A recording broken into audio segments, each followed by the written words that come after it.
રાજકોટ જિલ્લાના ધોરાજી તાલુકાના Junagadh road railway ફાટક મુક્ત કામ માટે ઓવરબ્રિજની કામગીરીને કારણે જમનાવડ રોડ અને કેનાલ પાસેથી ડાયવર્ઝન કાઢવાથી ખેડૂતો મુશ્કેલીઓમાં મુકાયા છે. ધોરાજી તાલુકાના જૂનાગઢ રોડનો માર્ગ બંધ કરીને જમનાવડ રોડ પરથી કેનાલ મારફતે જૂનાગઢ કે સોમનાથ તરફ જવા માટે રસ્તો ડાયવર્ઝન કરવામાં આવ્યો છે, કારણ કે ધોરાજી જૂનાગઢ રોડ આવેલ રેલવે ફાટક મુક્ત પુલની કામગીરી ચાલી રહી છે. તેને લઈને જૂનાગઢ અને સોમનાથ તરફ જવા માટે જમનાવડ રોડ અને કેનાલ તરફથી હજારોની સંખ્યામાં વાહનો અહીંથી નીકળી રહ્યા છે. ત્યારે આ જ વિસ્તારમાં 20 થી 30 ખેડૂતોની જમીન આવેલી છે. હજારો વાહનોની અવરજવરને કારણે ખેડૂતોની ખેતરમાં વાવેતર કરેલ જણસી પર ધૂળ માટી ઉડતી જોવાને કારણે જણસીને નુકસાન થઈ રહ્યું છે. તેને લઈ ખેડૂતો મામલતદાર કચેરીએ આવેદનપત્ર પાઠવવા પહોંચ્યા. પોતાના ખેતરો નજીક એકઠા થઈ અને વિરોધ પ્રદર્શન કરવામાં આવ્યું. ખેડૂતો દ્વારા પોતાના ખેતર નજીક એકઠા થઈને છાજિયા લઈને હાય હાયના નારા લગાવ્યા હતા અને સરકારે પહેલા ડાયવર્ઝન કરતા પહેલા જે વિસ્તારમાં ડાયવર્ઝન કરેલ માર્ગ અને રસ્તો ડામરથી બનાવીને પછી તંત્રએ ડાયવર્ઝન કરવો જોઈતો હોવાનું જણાવ્યું હતું.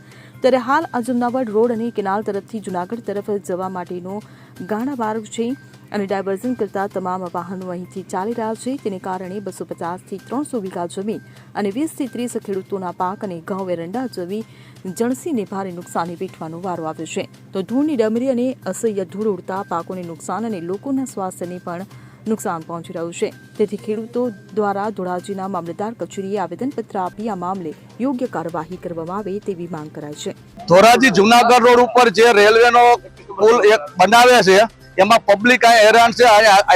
21 નંબરની કેનાલ ઉપર સાધન હાલે છે. સરકારે કોઈ સર્વિસ રોડ આપેલ નથી. અહીંના ખેડૂતો હેરાન છે. લીલા પાકમાંથી સફેદ પાક થઈ ગયા. કોઈ મજૂર કામ કરતું આવતું નથી. મજૂરે 6 મહિનામાં ટીબીના પેશન્ટ બની જાય. એટલી ધૂળ ઉડે છે અહીંયા. સરકારને પહેલા અહીંયા સર્વિસ રોડ આપવો જોઈએ. આપણા અત્યારે સંસદ મનસુખભાઈ માંડવિયા સાહેબ છે તો એને પહેલા આમાં ધ્યાન આપવું જોઈએ. પેલા એનું તો પૂરેપૂરું ઉપજી શકે. દિલ્હી લેવલના માણસ છે તો એને પેલા સર્વિસ રોડ કરીને ડામર રોડ કે આરસીસી નો કરાવી અને કઈક પેલા રસ્તો કરવો પડે પછી કરો. અત્યારે પબ્લિક એટલી હેરાન છે. અત્યારે હેરાન છે ઉનાળામાં. અત્યારે 1-1 ફૂટના ખાડા થઈ ગયા છે. રફ રસ્તો છે, 8 ફૂટનો ખાલી રસ્તો. તો ચોમાસામાં ક્યાં હાલશે પબ્લિક? અમારી માંગ એ કે પેલા તો અહીંયા સર્વિસ રોડ કે ડામર પટ્ટી બનાવો પછી ચાલુ કરાવો. જે અત્યારે પુલનું કામ ચાલુ છે રેલવે ફાટકનું, એમાં 2 ડાયવર્ઝન આપેલ છે, ખરેણ રોડ ઉપર ને જમના રોડ ઉપર. જે અત્યારે અમારા કેનાલ કેડે વાહન ચાલુ છે જે અમારા પાકને નુકસાન એવું થાય છે.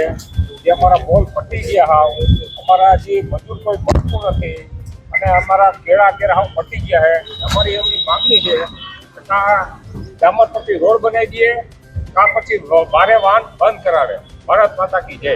નામ શંકરભાઈ મકવાણા है, एक सामाजिक कार्यकर्ता हूँ. ધોરાજીની અંદર જે જુનાગઢ રોડ ઉપર રેલવે ઓવરબ્રિજ બની રહ્યું છે તેના 2 ડાયવર્ઝન કાઢેલ છે જુનાગઢ જવા માટે, એક ફરેણી રોડ અને એક જમનાવર રોડ ઉપર.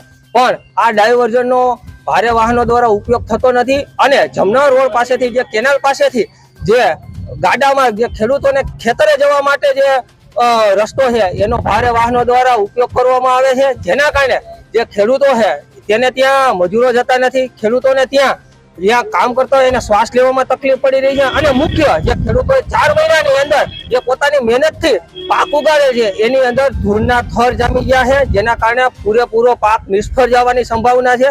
જેથી કરી આજે અમે ડેપ્યુટી કલેક્ટર સાહેબને અમારી માંગણીઓ મૂકીને આવેદન દેવા આવ્યા છીએ અને ડેપ્યુટી કલેક્ટર ખાતે સૂત્રોચ્ચાર કરી જય જવાન જય કિસાન અને ભારત માતાની જય લઈ આજે અમારી માંગણી મૂકી છે કે તાત્કાલિક ધોરણે અમારી માંગણી સ્વીકારવામાં આવે અને કા ભારે વાહનો ઉપર પ્રતિબંધ મૂકવામાં આવે અથવા તાત્કાલિક ધોરણે ત્યાં ડામર રોડ બનાવવામાં આવે, જેથી કરીને આ પ્રશ્નનું નિરાકરણ થાય. અલ્પેશ ત્રિવેદી સાથે CN24 ન્યૂઝ ધોરાજી. હવે જુઓ દેશ દુનિયાની તમામ ખબરો તમારી આંગળીના ટેરવે. ઉઠાવો મોબાઈલ અને Google Play Store પરથી ડાઉનલોડ કરો અમારી CN24 ન્યૂઝ મોબાઈલ એપ.